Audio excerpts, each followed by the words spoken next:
अभी सब्सक्राइब करें हमारे चैनल को और साथ में बेल आइकन को भी दबाना ना भूलें।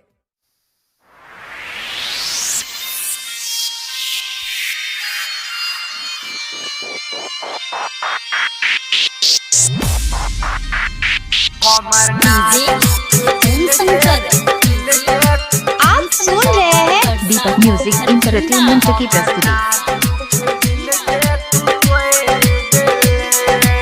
माँ गायत्री रिकॉर्डिंग स्टूडियो। तोरे खातिर गांव में बदनाम भेली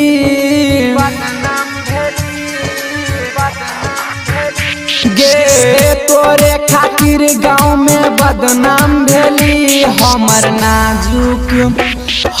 नाजुक दिल के तू तोड़ देले, हमर नाजुक दिल के तू तोड़ देले।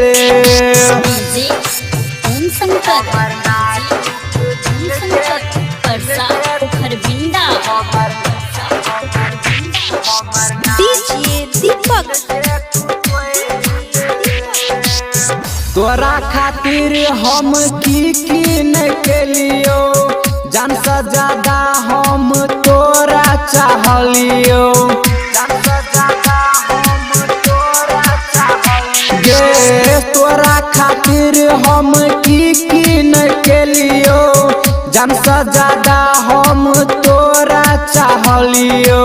सोचल सपना सब बेकार कैले, सोचल सपना सब बेकार कैले। हमर नाजुक दिल के तू तोड़ देले, हमर नाजुक दिल के तू तोड़ देले।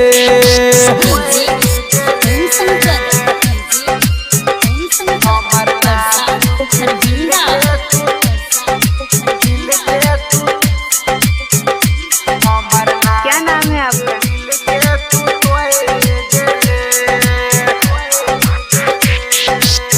जब जब याद तोहर हमारा गई तो प्यार के कहानी दीप नारायण से बतैबो।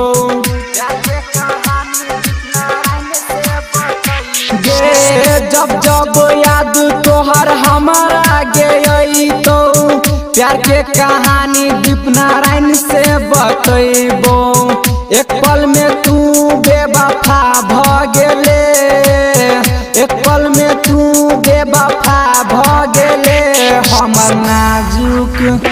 हमर नाजुक दिल के तू तोड़ देले, हमर नाजुक दिल के तू तोड़ देले।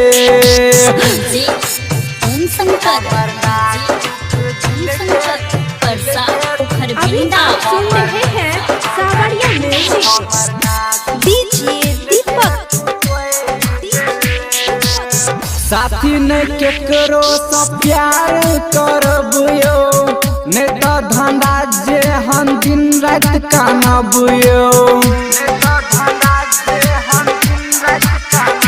हाँ साथी ने केकरो से प्यार करबियो, नहीं तो धंधा जे हम दिन रात कानबियो।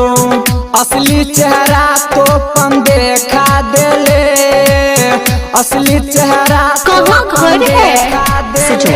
हमर नाजुक बजरंग जोड़ से दिल जोड़। के तू तोड़ देले, हमर नाजुक दिल के तू तोड़